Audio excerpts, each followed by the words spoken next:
coisa boa é você nunca ter inveja dos malfeitores, nem daqueles que praticam iniquidade, mas eles prosperam.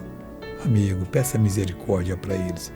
Você não sabe o que está esperando esse pessoal que mente, que rouba, que adultera, que faz coisa errada. Não entre nesse caminho, isso é caminho de morte eterna, é caminho de sofrimento. O Salmo 37, versículo 2 fala sobre eles, porque cedo serão ceifados como a erva. Olha só, e a erva é para feito o quê? Para jogar no forno, para queimar. E murcharão como as verduras. Você come, a verdura está bonita lá, você corta, não utiliza ela 2, 3 dias, para estar murcha, não vale mais nada, está até produzindo toxinas que vão atrapalhar a sua saúde. Fica com Jesus, consagre-se a Deus, seja uma pessoa de Deus, olhos limpos, mente limpas e vontade de se acertar sempre. Veja essa pessoa que foi abençoada.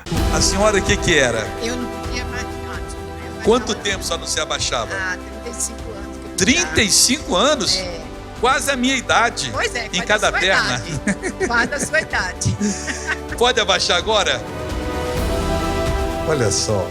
35 anos só não fazia isso? Só tá muito tempo. A senhora tá com quanto? 75. Glória a Deus.